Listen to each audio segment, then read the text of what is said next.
Pola asuh keluarga yang baik sejak kecil akan membentuk perilaku anak, terlebih pada masa puber. Selain perubahan pada fisik, emosi yang berubah-ubah juga merupakan salah satu contoh adanya perubahan secara psikologis pada anak. Selain pergaulan, lingkungan keluarga merupakan tahap pertama penentu perkembangan anak.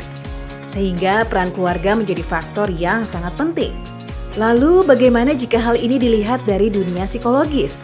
Adakah hubungan perubahan fisik remaja terhadap perubahan emosionalnya?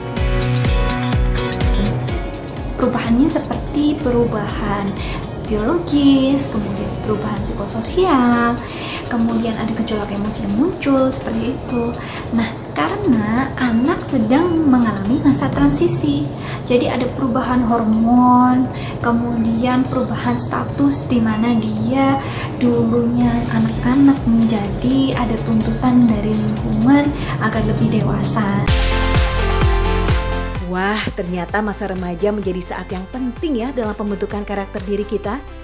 Lalu bagaimana orang tua harus bersikap terhadap anak dalam masa transisi ini?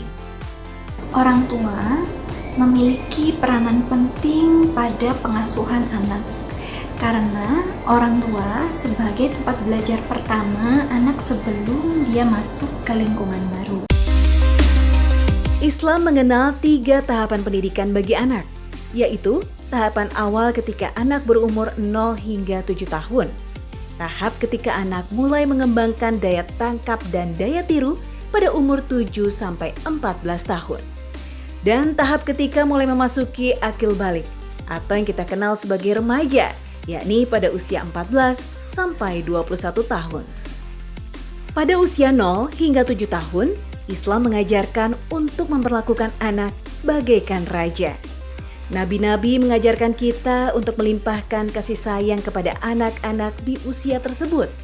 Sebagaimana Rasulullah membiarkan cucu-cucunya naik ke atas punggungnya untuk waktu yang lama ketika sujud dalam sholatnya. Memasuki rentang usia 7 hingga 14 tahun, Nabi Muhammad mengajarkan kita untuk mulai menanamkan kedisiplinan, juga kejujuran, kebiasaan baik, dan yang terpenting adalah menanamkan iman kepada Allah Subhanahu wa Ta'ala. Sebagaimana juga disebutkan dalam Quran, surat Luqman ayat 13, yang menyebutkan bagaimana Luqman Al-Hakim memberikan perintah kepada anaknya untuk tidak mempersekutukan Allah. Tahapan akhir ketika anak berusia 14 hingga 21 tahun. Sohib Nabi Ali radhiyallahu anhu mengajak orang tua untuk memperlakukan anak selayaknya kawan. Disebutkan juga dalam Al-Quran surat Asy-Syafa'at ayat 102, setelah mendapatkan wahyu dari Allah Subhanahu wa Ta'ala, Nabi Ibrahim tetap mengajak Nabi Ismail untuk berdiskusi tentang mimpinya. Di sini kita bisa mengambil teladan bahwa sudah sepatutnya orang tua selalu melibatkan anak dalam mengambil keputusan. Wallahu a'lam bishawab. Sohib Sehat ala Nabi, sampai di sini dulu ya tayangan hari ini. Semoga dapat memberikan manfaat dan syafaat bagi kita semua.